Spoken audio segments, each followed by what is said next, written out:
Real numbers. Because remember, let's look at how this is a good culmination of the semester. Because what number systems did we go through? What was the first one we talked about? What are those called? Counting numbers or?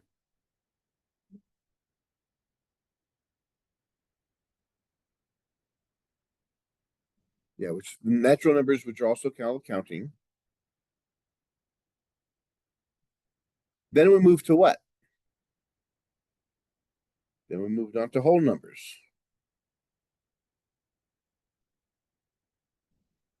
The difference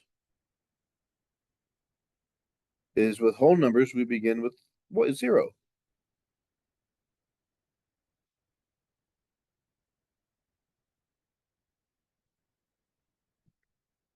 Then we introduced the whole other half of the number system.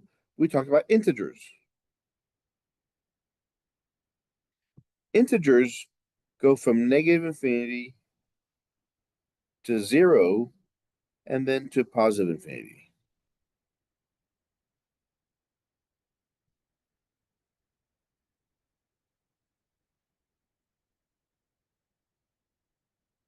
After we talked about integers, what do we talk about?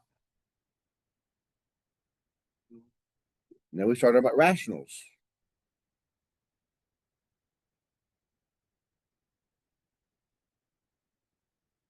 Rational numbers are numbers between integers.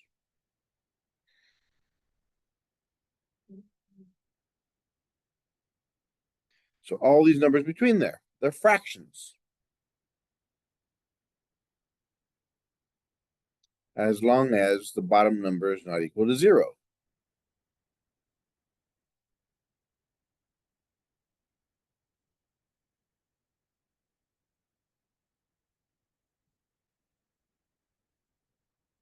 So that's where we left off the last section. Because rational numbers not only define fractions, they also define decimals. At this point here, we have not only rational numbers, we have the other half that are called irrational numbers.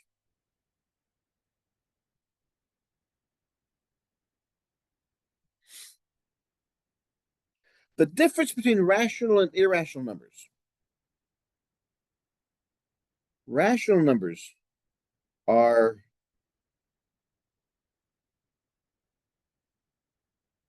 decimals that are terminating or repeating. In other words, there's a finite number of numbers, or they keep on repeating, like 0.12, 12, 12, 12.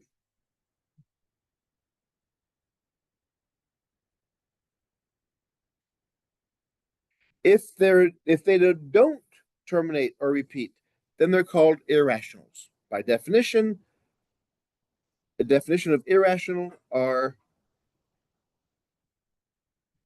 numbers that are not rational.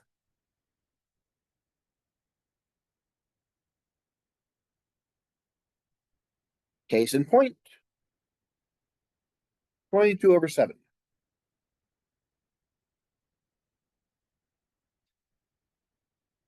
After thousands of years, they finally came up with a formula for pi.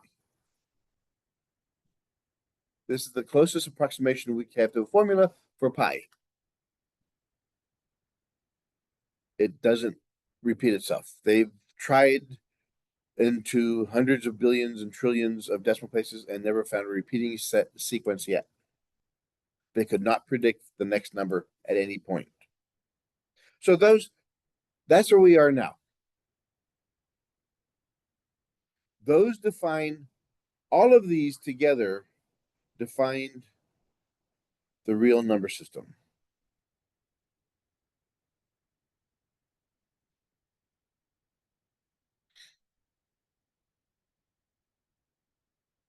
guess what? In the world of mathematics, that's not where we stop. There's another half of mathematics that deal with the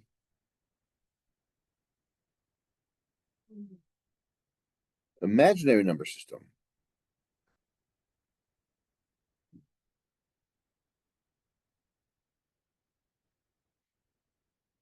Imaginary number systems cannot be graphed. You cannot put it on a piece of paper. Where do they come from? Well, they came about because of the concept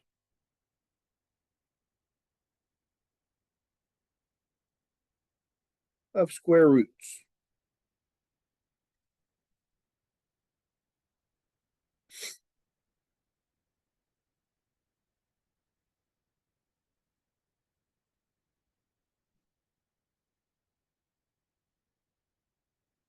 Square roots, pretty much you can think about it, look at areas inside squares. If this was one side, that's one side. The area of this is 1 times 1 equals 1.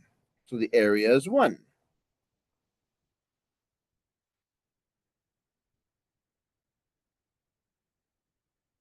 The area of a square, the area of an object is base times height. But since we're dealing with squares, what do we know about base and height? They're the same size. For a square to be a square, the height and the base have to be the same number. So what this equals is b squared.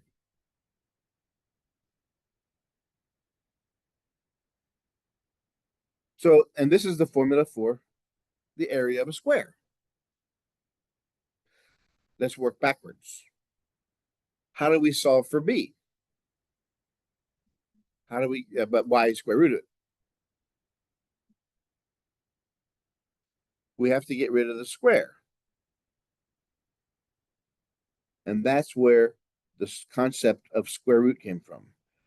If I knew the area and I wanted to know the length of the side,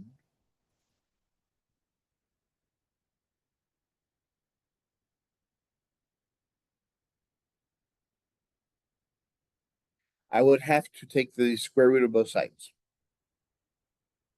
But that's not as simple as it looks.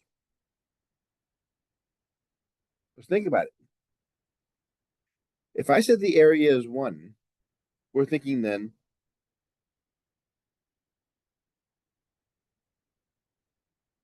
what's the square root of 1?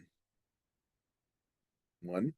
And the square root and the square cancel. I'll show you why that is in a second. So we're saying that the length of both sides is 1. But is there another number that can satisfy?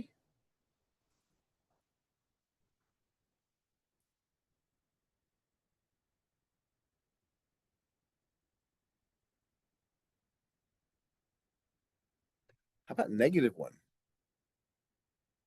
Because we put 1 inside here. 1 times 1 is 1. What about -1? If b is equal to -1, wouldn't b squared also equal 1?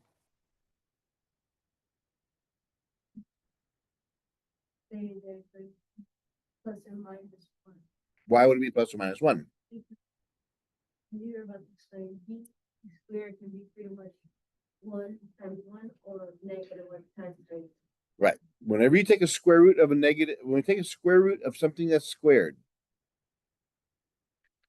it automatically equals plus or minus whatever that answer is.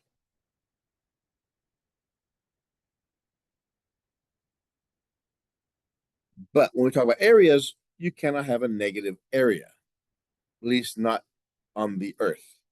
You can have negative pressure in space, but you cannot have negative pressure here on Earth. Nope. I'll show you why they exist.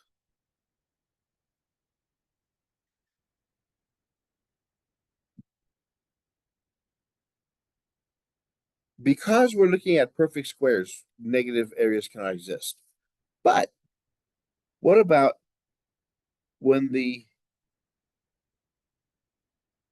root gets bigger? This number inside here is called the root. If it's a 3, it's called a cube root. Then why is this called a square root? Why is there an invisible 2?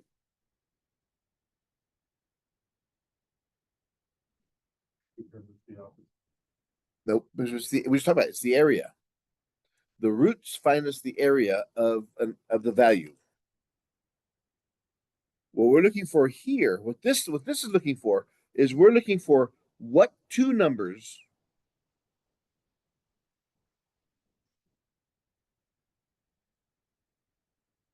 that must be the same that multiply together to equal, in this case, 4. They have to be the same number. And because we look at, well, it actually all started in the Pythagorean theorem on the island of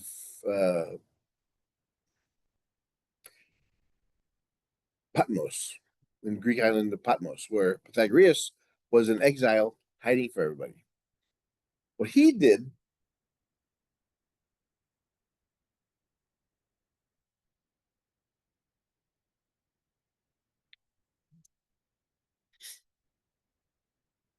he came up with Pythagoras. What is the Pythagorean theorem?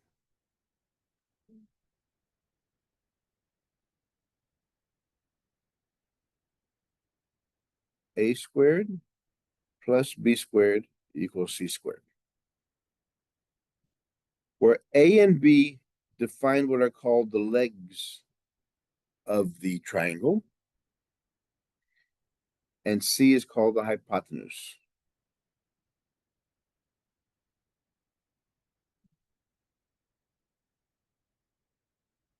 So we have A here, B here, and C here.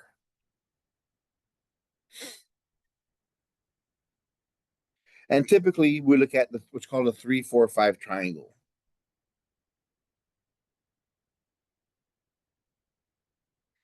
Because that's the smallest triangle that we can make it work perfectly. What it's saying is 3 squared plus 4 squared equals 5 squared. You notice out of all these numbers, the hypotenuse has always got to be the biggest one. 3 squared is 9, 4 squared is 16, 5 squared is 25. 9 plus 16 is 25.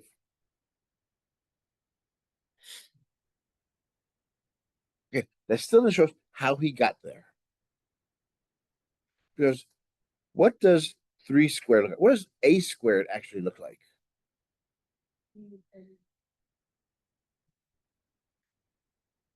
So what A looks like is if I had a square of numbers. Let's say we had 3 numbers.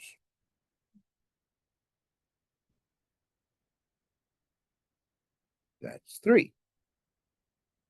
And this side is 4. So we have a square with 4 numbers.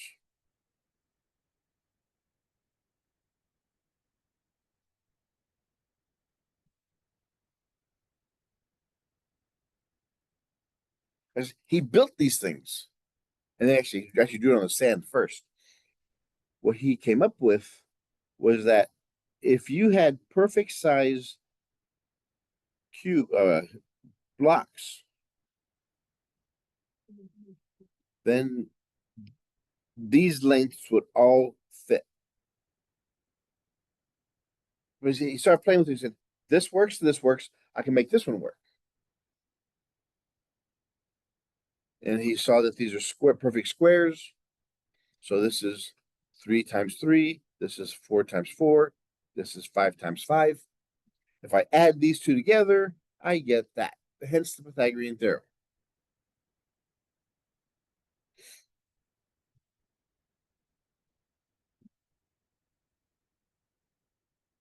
which is also where they came about with the concept of if this equals 9, then if that equals 9, how many on each side?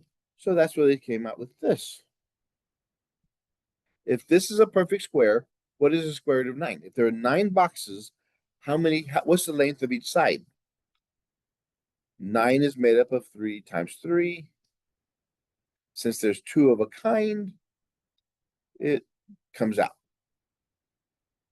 There's more to it than that.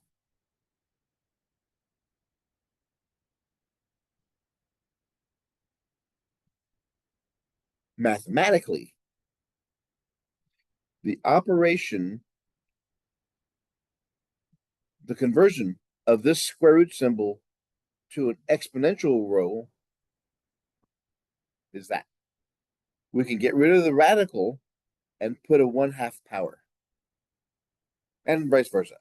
If we had a 1/2 power, we can put a radical instead. That still doesn't get us.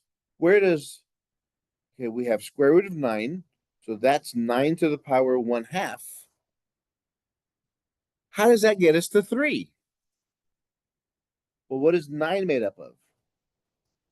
3 times 3. 3 times 3 is the same thing as 3 squared.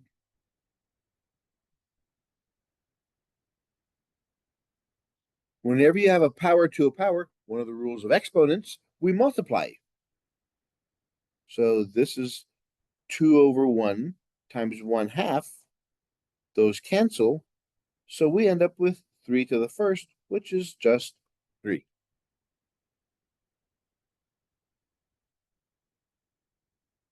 Now we are where we are today.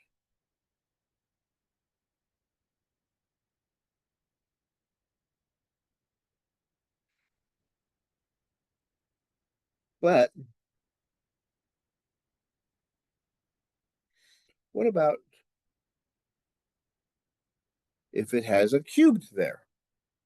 What does that tell us? The root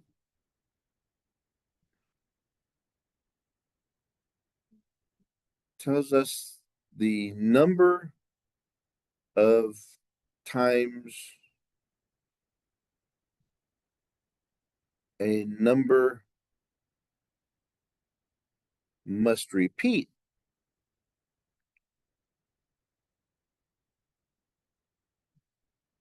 to be taken out of the radical.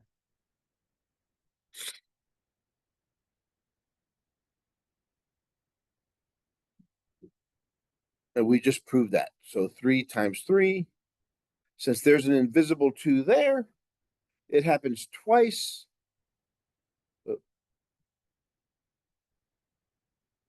So the answer is 3. So the square root of 3 times 3 is 3. How about 8? 8, we've discussed, is made up of 2 times 2 times 2.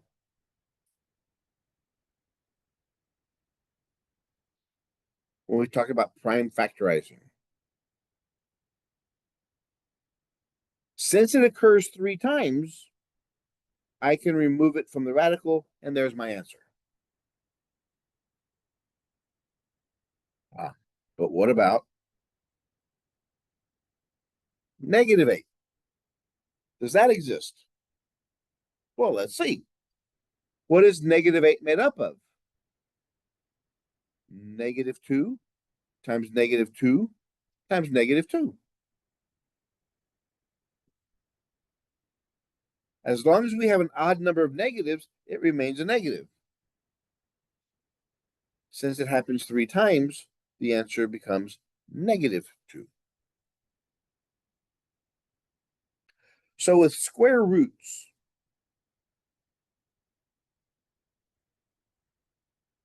or with roots, with radicals,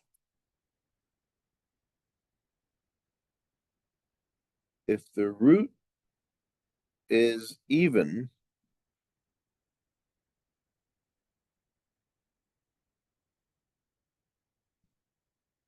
then the number must be positive.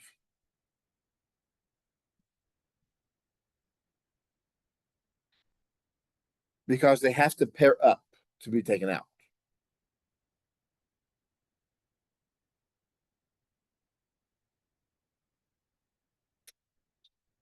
The 4 through to 16. 16 is made up of 2 times 2 times 2 times 2. 4 times 4. Since there's 4 of a kind, and I need 4 of them, so the answer becomes 2.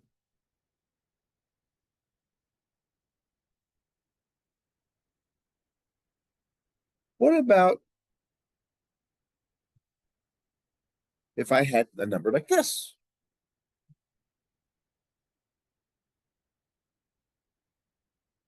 32 is made up of 16 times 2, so it's 2 times 2 times 2 times 2, 5 2s. All this number tells me is take away 4 of them. If I have 4 of a kind, it comes out. Whatever's left stays inside there. And there's my answer.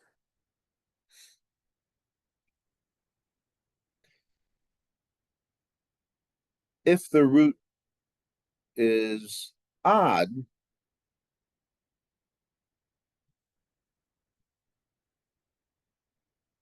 the number can be positive or negative.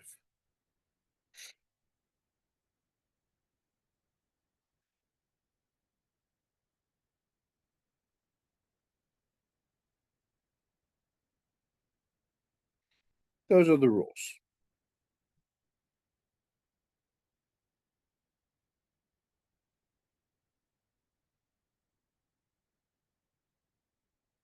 Example 23.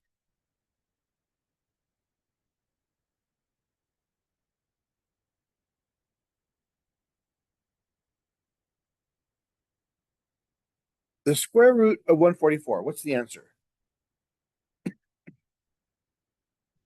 Now, what this thing's telling us is the square root of 144.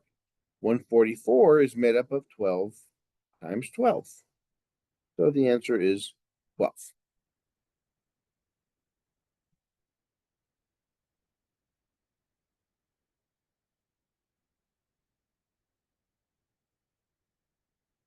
Whenever you have a fraction, a rational equation,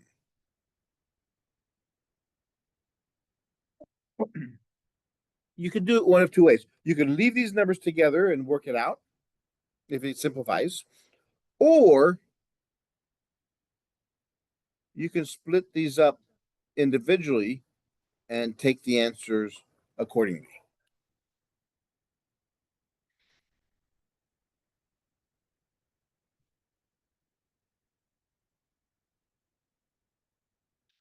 How about that one?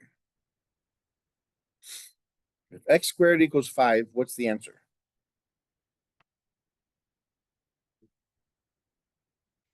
No.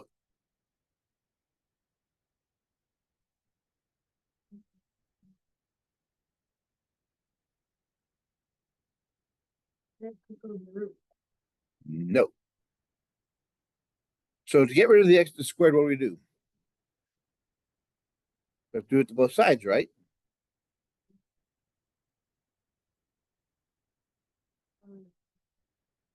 We just talked about it. If I have x squared, I could put a positive or negative number in there, and it's going to become a positive number.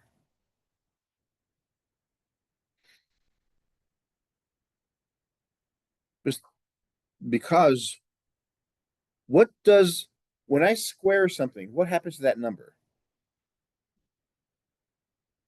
Well, it just makes it bigger. If it's positive, it makes it bigger. If it's negative, what does it do? If x is negative, what does it do? No, it doesn't. It makes it bigger, but makes it positive. -3 times -3 is +9. So this is what defines the absolute value.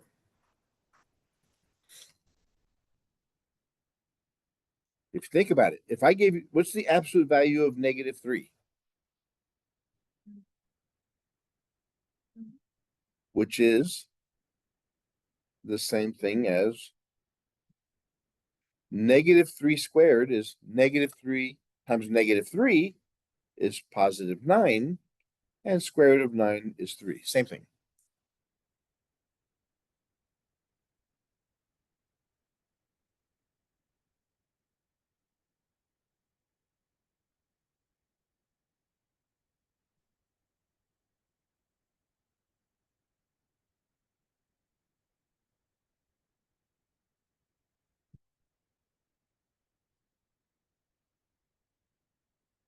Now talk about the properties of the operations of real numbers.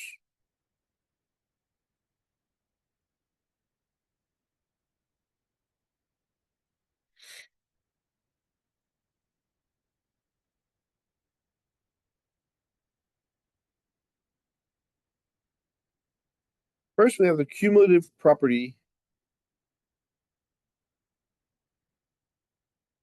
There's actually two of them.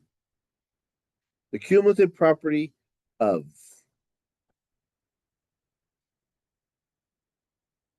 addition and multiplication. The not cumulative, the commutative, because here we're talking about moving our numbers around. Cumulative means just add them all up. Commutative means we're moving them around.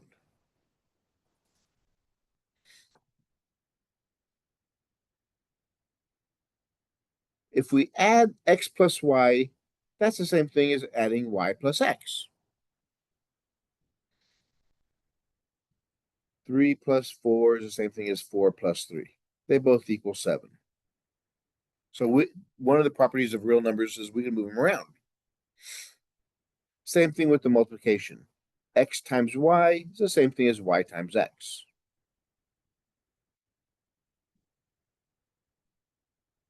Three times 4, same thing as 4 times 3. They both equal 12.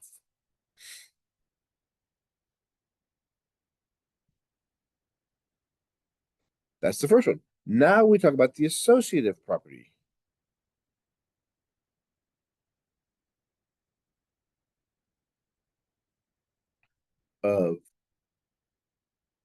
In the associative property, we're talking about grouping them.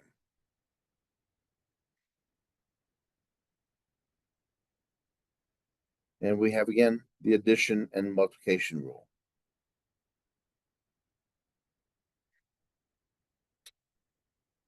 Now, the whole purpose for this one is we introduce a whole new concept.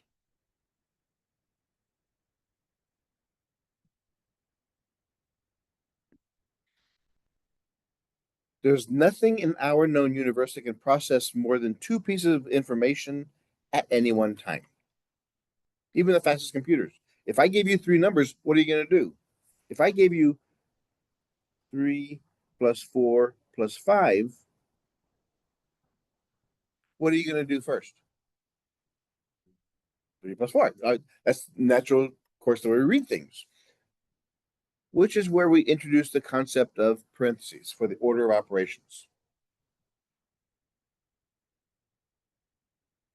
As long as the operations are the same, it doesn't matter how we arrange them.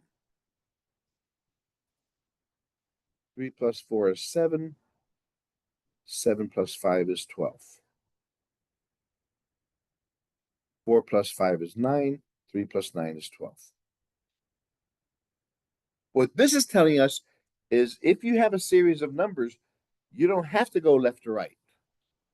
You can move them around and combine any 2 numbers you want to together as long as the operations are the same. And the multiplication rule. This is where this property becomes more powerful. So we have 3 times 4 times 5,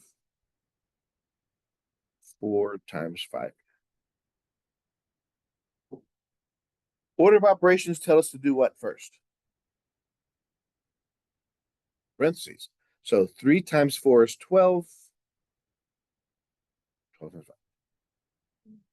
4 times 5 is. Now, same numbers, different order. Which side's easier to multiply?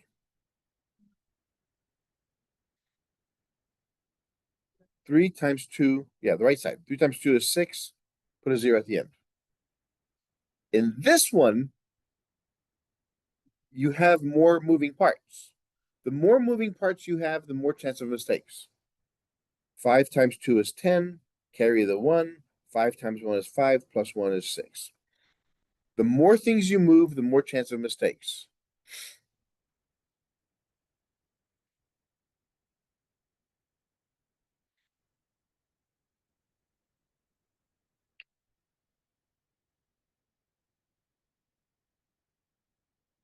The identity properties for addition and multiplication. The identity, notice what this part tells us is what do we do to a number so it doesn't change? X plus 0 is the same thing as 0 plus x. X times 1 is the same thing as 1 times x. 3 plus 0 is equal to 3. I didn't change anything. 3 times 1 is 3. I haven't changed anything. So that's the identity property.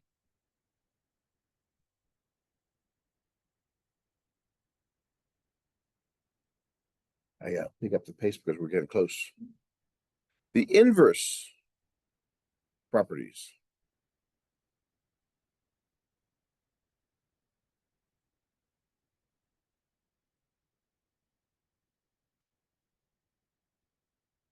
George, to remove. This is to remove.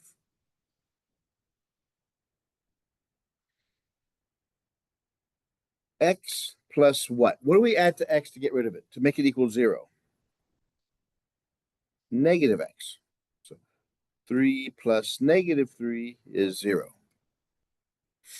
How about multiplication? To get rid of it, it has to equal 1. The reciprocal of it.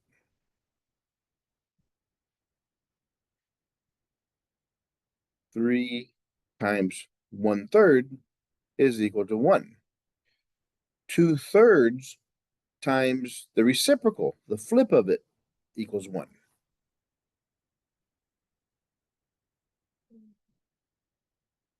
Oh yeah, but yeah, that's the whole part to get rid of it. You have to remove it.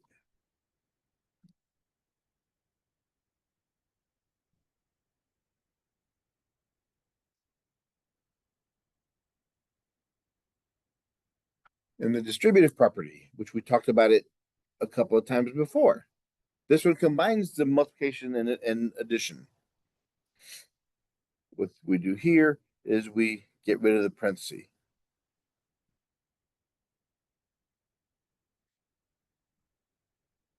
So those are the properties. Everything we have to do in math have to follow those.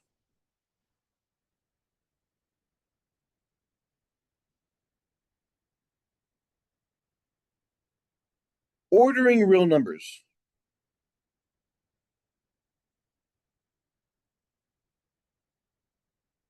Which one's bigger?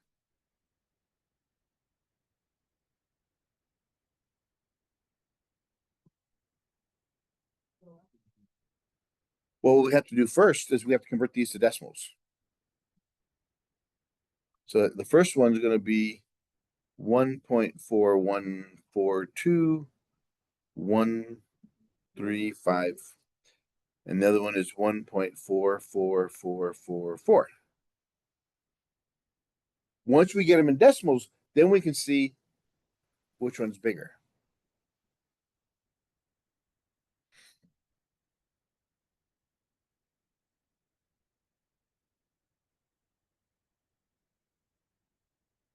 What's that? Because it's if there's a 4, so it doesn't that mean that it's 4 point like 8 divided by 9? No, it means 4 plus 8 divided by 9, not 4 point. In order to add these, you have to get it into common denominators. You have to get 36 over 9. It is a mixed number, but it's not 4 points, something like that. Because you have 4 times 9 is 36 plus 8 is 44 over 9. You have to go through there. I'm sorry. Do we thought of 1.4? Yeah. Yes. Yes, it would have been larger, but no, but this is equal to this. Good catch.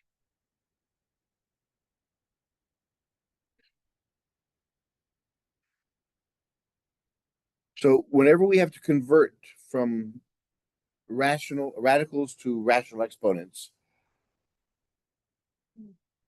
whatever is inside the radical goes on top, the root always goes on the bottom. The root is always on the bottom. Why does that make sense? Why is that necessary? I'll show you. We'll do these real quick. What if we had 16 to the power 1/4? That's the same thing as 16 to the power to 4th root. 16 is made up of 2 times 2 times 2 times 2. We need 4 of a kind, so the answer is 2.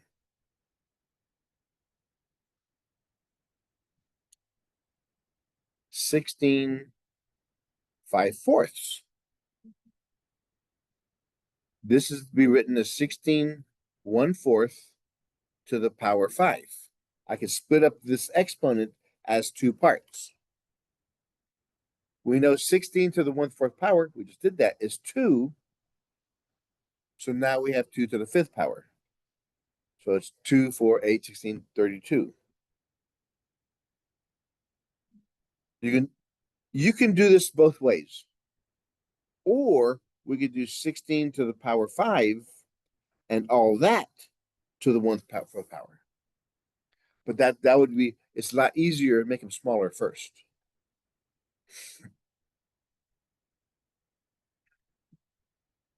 And the last one.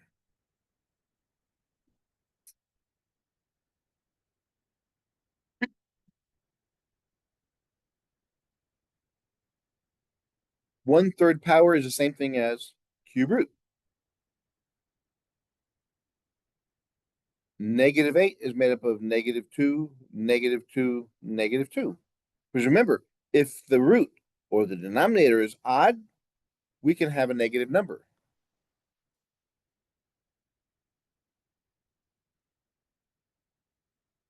We cannot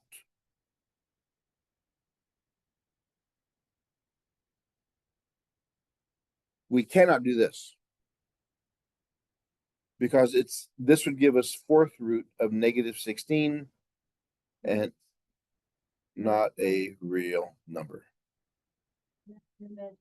This is where imaginary comes in. So this would be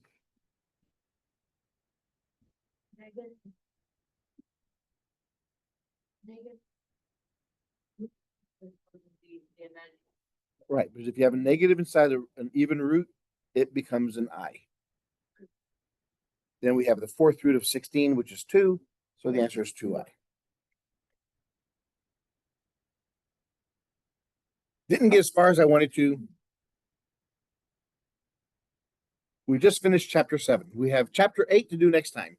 So I'm going to go pretty quick. It has to do with algebra.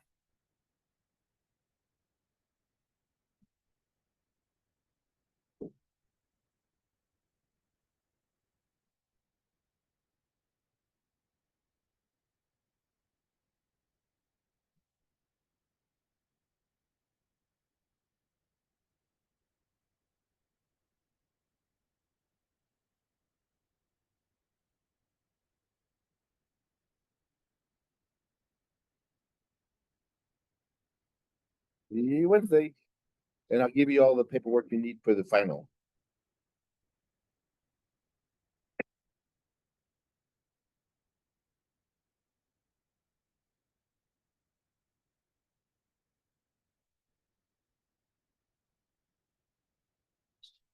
After taking our exams, I saw the syllabus, it said that we needed to upload it to something on campus, but I couldn't find it. I mean, if were you here the first week of class? Yeah, I just probably didn't. Yeah, because I said, no, you have to show any proof of anything. So I finished those and I just have my project left. Do we have a rubric yet out by? or- That's what I said, I'll give you everything next time. Oh, okay, thank you. You're welcome.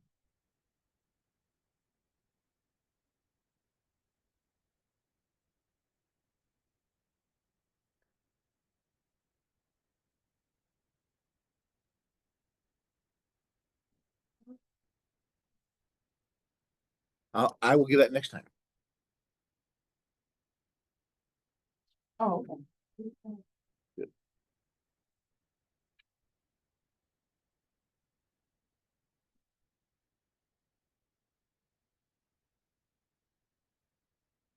Have a good day. You too, thank you, bye.